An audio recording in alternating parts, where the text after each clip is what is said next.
You're listening to Sharky on Sharkgoeschomp. Tonight we have three various stories from around the world of tiny people. Very Little People, submitted by Jeya, Mexico.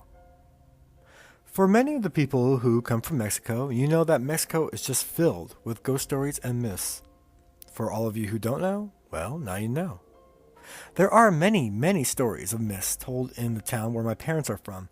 I've heard about many of them through my parents, who have heard these stories from the older women who used to sit around together outside of their houses in the evening telling these supposed ghost stories. One that I heard in particular from my grandmother really caught my interest. This did not happen to me, mind you, but I would really appreciate some comments and feedback on this.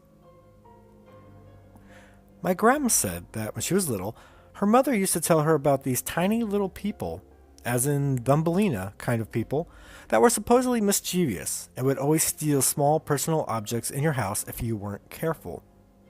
Now she said they weren't harmful at all, but they were always come when you weren't looking. She blamed the loss of many objects on these little people. My grandmother, of course, wasn't one to easily believe in such things until one day later in her life. She said she happened to come across one. She said she was sitting in her house one day. For those of you not familiar with a Mexican house, usually the house has a type of court or patio right in the middle where it is open so that there is sun and sky coming in. She had her eyes closed, just relaxing, when she felt a tug on her pants on one of her legs. She ignored it and kept her eyes closed. Again, she felt a tug on her pants, and she thought it was like a cat or something, and when she opened her eyes, her shoe on one of her feet were gone. Later that day, she found that shoe, down where the animals were, by this big door she has leading to a big yard and the town river. Well, this happened again the next day, and she said she was determined to catch that cat. Only this time, after the second tug, she opened her eyes and said, "I got you!" And to her surprise, it was a tiny little man, almost like a fairy, only without any wings or anything. He was running with her shoe, but then he dropped it. She was also telling me that sometimes, when they would eat or have dinner, they would sometimes leave tortillas on the table in a cloth, and later they wouldn't be there anymore. One time, one of my aunts saw one and ran out of the house across the street to the neighbor's house. Now, this isn't my story, but for some reason I feel that there are all types of different things we don't understand and cannot explain. I was wondering if anyone could give me any information on what these little people could be or if they even exist. The two people, my grandma and my aunt, had these experiences at different times, my grandmother having hers first and had not told anyone about it until my aunt told her story. Could it be they both had seen the same thing? Input is appreciated. Thanks.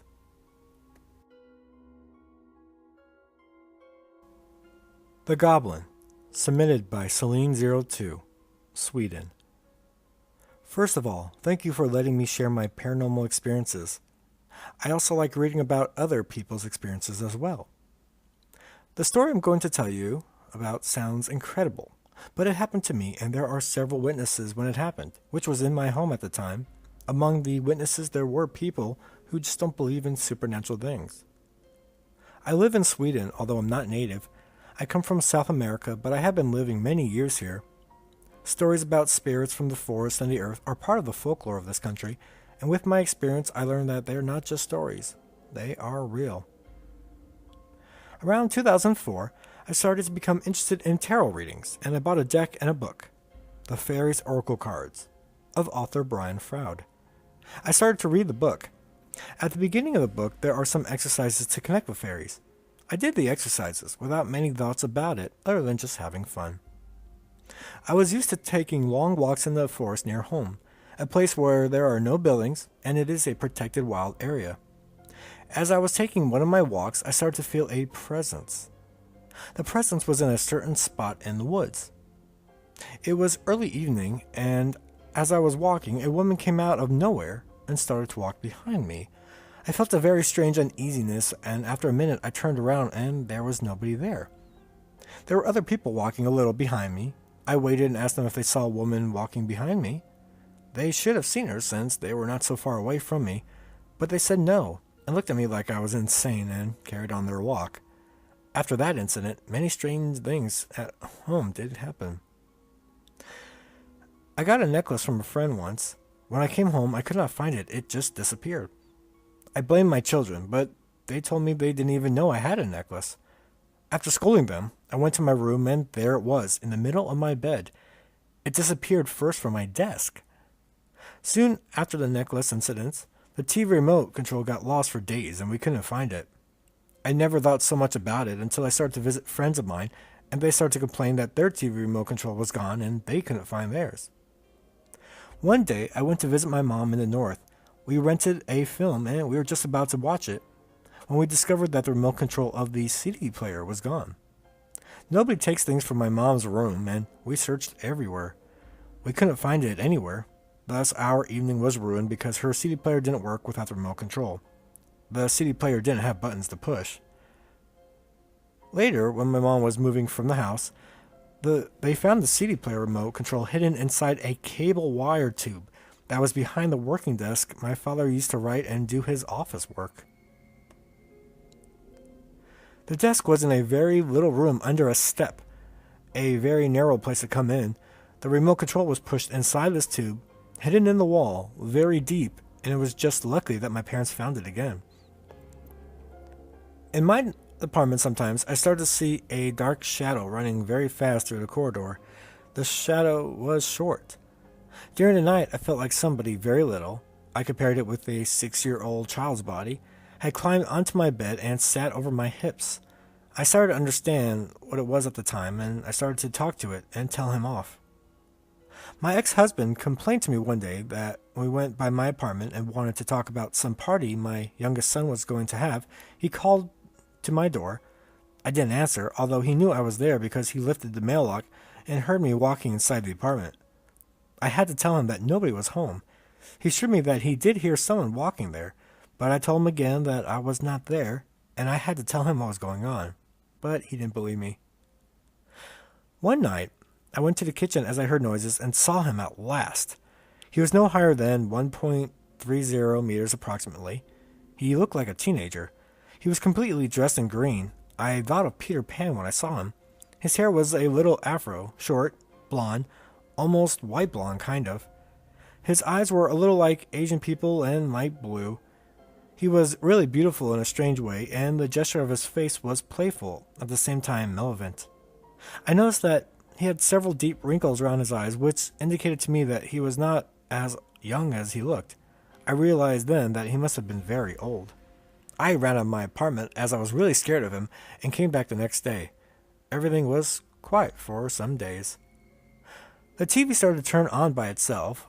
Objects started to fly in the air by themselves, chairs moving on their own, cups turning around by themselves, etc.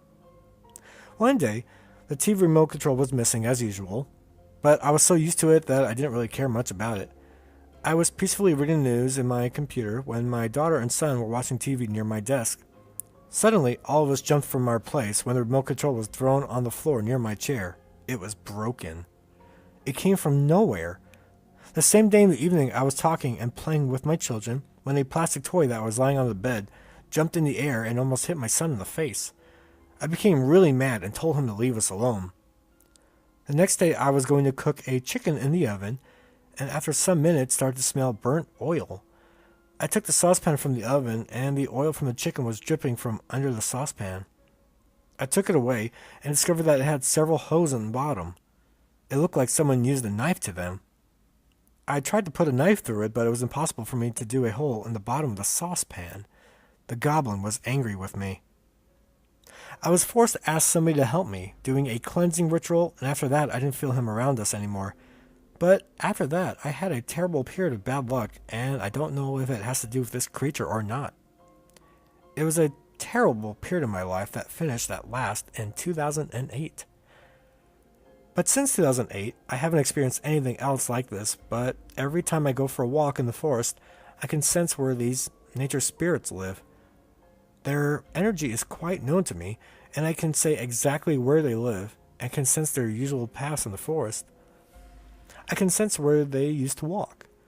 But I have grown very respectful of these beings, because it is not funny to have them living in your place unless you are prepared for their malevolent playfulness and poltergeist activity.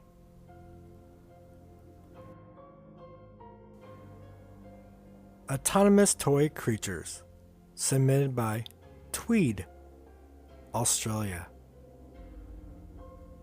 Decided to submit 2 stories back to back, as they happened in around the same year and at the same house. Autonomous Toy Creatures are the second entities I remember in this house. There's a story in my favorites list called Puppet People.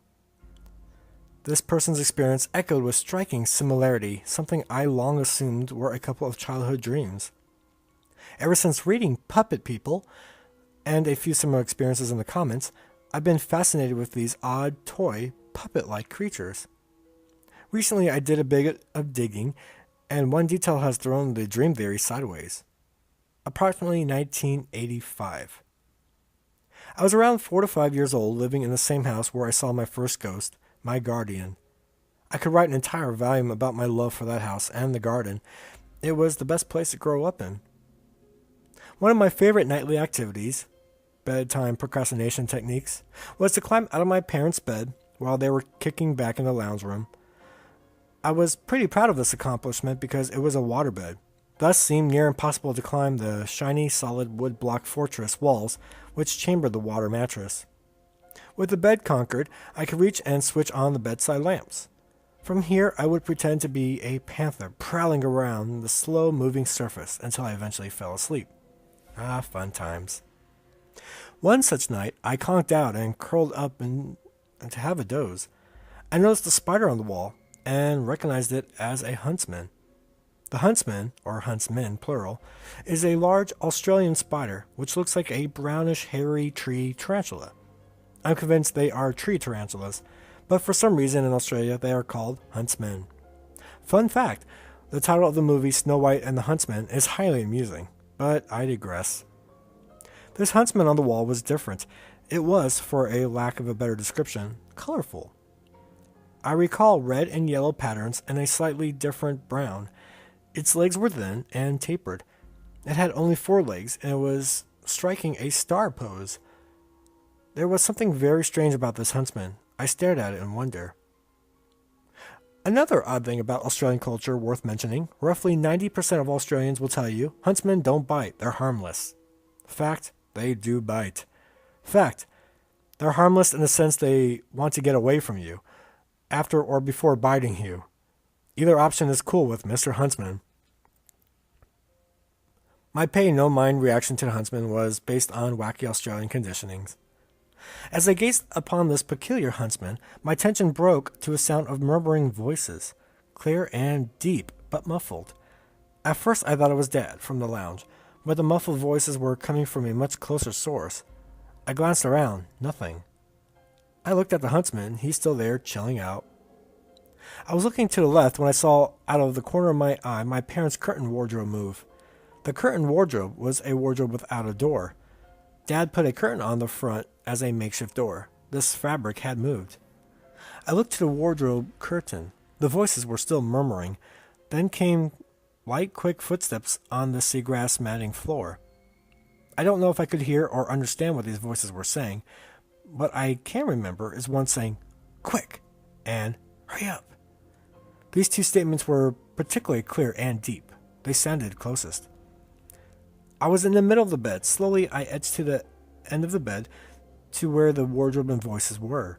I peeked over the end of the bed and saw what looked like an animalistic doll-sized toy looking out of the wardrobe toward the bedroom door. More murmuring. I looked to the door where this entity was looking and saw another similar-looking entity running out of the bedroom. I was curious yet calm initially to witness these beings. I only saw this one from behind. I didn't see his face. He was wearing a yellow-striped t-shirt and blue shorts. I looked back to the first one. He slowly slid behind the wardrobe curtain. When the creature appeared to stare at me, while slowly slipping behind the curtain, all calmness was replaced with fear. A fear I had been seen by it. Could swear he was looking at me, and he did this. Then I heard something I still get the creeps thinking about. Shh. The loudest shushing I have ever heard. It decayed like the acoustics of a church, not a furnished, average-sized suburban bedroom.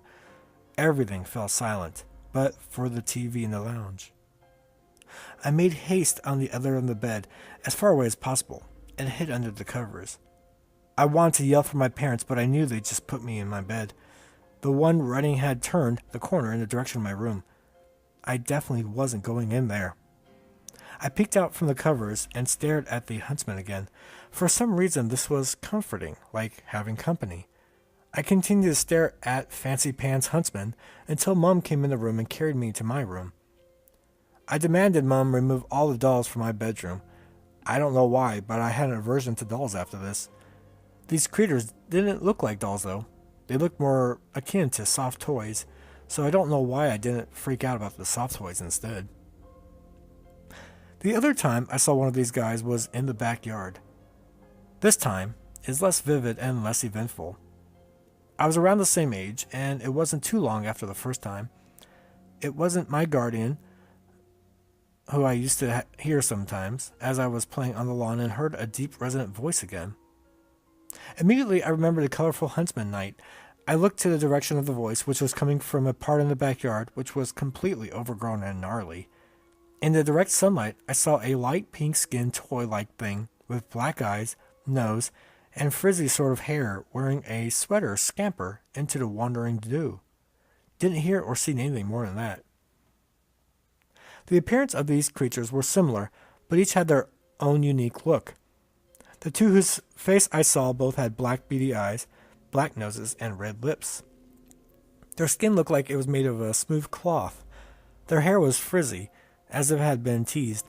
I guess they were around 1 foot tall, varying in height and build. The one peering from the curtain wardrobe had dark brownish orangey skin and bright red lips. I think this is the one that said, "Shh." I didn't get a look at his body, just his face poking out of the curtain. I'd say he was slight of build, going by his gaunt face. His nose was pointed. The one running out of the bedroom had darker brown skin. He was a heavier build and a much larger head. Didn't get a look at his face. The one outside was much lighter skinned, very pale pink, with a droopy red mouth and flatter nose. These weren't toys of mine, never seen them before or since. I'm sure they weren't no howdy-doody possessed toys either. These guys had limb mobility, expressive faces, dexterity, and motor skills. The murmurs I'm not sure about. It could have been a language or just groans. My memory is vague on that. They all sounded male to me, all very deep. Not what you expect from a small, cute toy. While I read Puppet People, I shouted at the screen, "No way! This can't be true! Those were dreams I had!" And similar self-affirming statements. Because the encounter echoed mine and both seemed insane. I've thought about these toy-like creatures a lot ever since, teetering on obsession really. I decided to look into the huntsman from the time to time. There's no such thing as a colorful four-legged huntsman. I took it to the internet in a quest for answers. After many bungled queries and ridiculous search results, I found the spider in question really does exist, so did more perplexed yelling at the screen. According to the internet, the St. Andrew's cross spider is an Australian subspecies of the global genus of bizarre-looking spiders.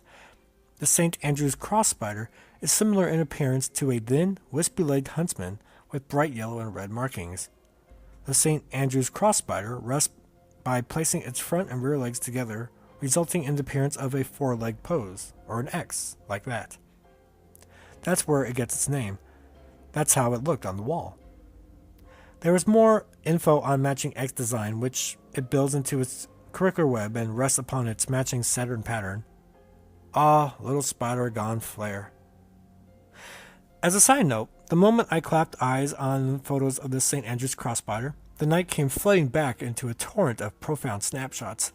It's been quite the momentous payoff finding this unique arachnid and staring at it again after all these years. Now I credit Autonomous Toy and Puppet Weirdos as more than an odd dream or two. Of all the entities, these guys fascinate me the most. Big shout out to YGS for making this possible. Huge thank you to Clarence, the author of Puppet People, and much thanks to the St. Andrew's Crossbiter. Such a tangled web we weave. Thanks for reading. This is Sharky with sharkgoeschomp. I hope that you enjoyed this story. Please subscribe for more stories. And let me know if you had any encounters with tiny people. Things missing. Hearing little footsteps. Or maybe you hear a shh in the night. Have a good night.